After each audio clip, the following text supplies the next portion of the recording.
बच्चों, तो given question में हमें ये कहा गया है कि the maximum ionisation enthalpy in a period is shown by, यानी कि जो आयनाइजेशन एंथैल्पी होगी पीरियड्स में लेफ्ट टू राइट यानी कि हॉरिजॉन्टल में, वो किसकी सबसे ज्यादा होगी वो हमें बताना है। तो सबसे पहले तो हम बात करते हैं इस क्वेश्चन में की कॉन्सेप्ट के बारे में, और इस क्वेश्चन में हमारा की कॉन्सेप्ट हो जाएगा आयनाइजेशन एनर्जी। ठीक है, अभी आयनाइजेशन एनर्जी क्या होता है सबसे पहले वो देखते हैं। सपोज हमारा कोई भी न्यूट्रल गैसियस एटम प्रेजेंट है, न्यूट्रल एटम है मीन सेंटर में क्या होएगा हमारा सेंट्रलाइज्ड न्यूक्लियस, और यहाँ पे क्या होंगे हमारे ये शेल्स। तो जो आउटर मोस्ट या फिर वैलेंस इलेक्ट्रॉन प्रेजेंट है उसको रिमूव करने के लिए जो एनर्जी रिक्वायर्ड होएगी ना, उसको कहते हैं आयनाइजेशन एनर्जी। यानी कि अगर हमारे पास कोई न्यूट्रल एटम प्रेजेंट है और उसमें अगर हम ये आउटर मोस्ट या वैलेंस, ये वैलेंस है, ठीक है, वैलेंस इलेक्ट्रॉन को फॉर द रिमूव यानी कि रिमूवल ऑफ वैलेंस इलेक्ट्रॉन, इस प्रोसेस के लिए जो एनर्जी रिक्वायर्ड होएगी ना उसको कहते हैं आयनाइजेशन एनर्जी। ठीक है, अब सपोज हमारे पास पीरियोडिक टेबल है। पीरियोडिक टेबल क्या होता है, चार्ट लाइक स्ट्रक्चर होता है जिसमें हम क्या करते हैं सभी केमिकल एलिमेंट्स को अरेंज करते हैं इंक्रीजिंग एटॉमिक नंबर के बेसिस पे। और इस पीरियोडिक टेबल में क्या होता है, लेफ्ट टू राइट होते हैं पीरियड्स, हॉरिजॉन्टल होते हैं पीरियड्स, और टॉप टू बॉटम होते हैं ग्रुप। ठीक है, अब लेफ्ट टू राइट जब हम पीरियड्स में जा रहे हैं तो हम एक चीज नोटिस करते हैं कि ग्रेजुअली ना एटॉमिक नंबर का इंक्रीज हो रहा होता है, जिसके कारण एटॉमिक नंबर इंक्रीज हो रहा है मतलब न्यूट्रॉन क्या होता है, एटॉमिक नंबर इंक्रीज होने के कारण जो न्यूट्रॉन और प्रोटॉन जो न्यूक्लियस में प्रेजेंट होंगे, तो प्रोटॉन का इंक्रीज होता जाएगा ग्रेजुअली एटॉमिक नंबर की इंक्रीज होने के साथ साथ, which means left to right जाते हुए न्यूक्लियर चार्ज जो है ना वो इंक्रीज करेगा, ये इंक्रीज का साइन है, बढ़ेगा।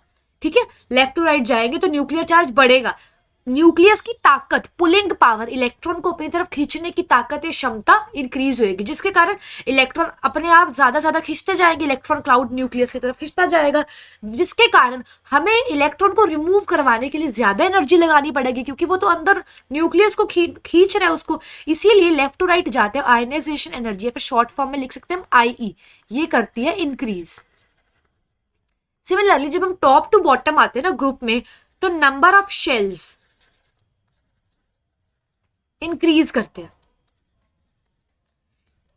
ठीक है, जिसके कारण जो डिस्टेंस होगा, क्योंकि शेल्स आते जा रहे हैं बीच में, तो जो न्यूक्लियस और बिटवीन न्यूक्लियस एंड इलेक्ट्रॉन इनके बीच का जो डिस्टेंस है वो बढ़ता जाएगा, जिसके कारण टॉप से बॉटम आने पे आयनाइजेशन एनर्जी या शॉर्ट फॉर्म में लिख सकते हैं IE, ये करेगी डिक्रीज।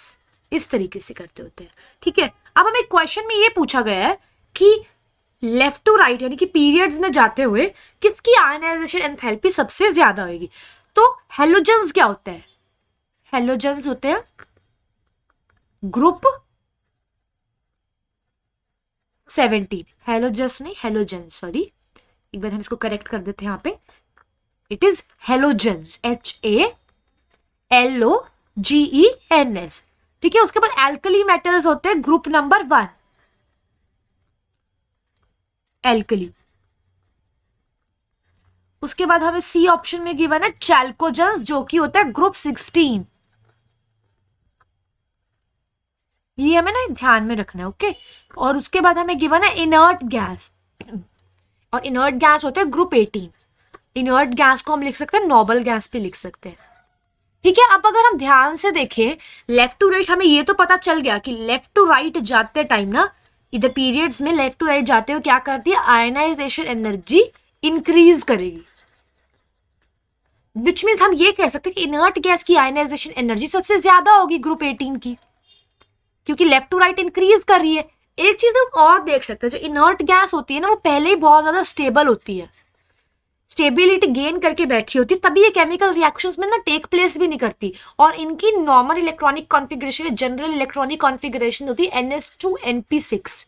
हम देख सकते हैं कि स्टेबलाइज्ड है, फुलफिल्ड है, इनको ना किसी इलेक्ट्रॉन को रिमूव करने की जरूरत है और ना ही गेन करने की जरूरत है, पहले से स्टेबल बैठी है ये।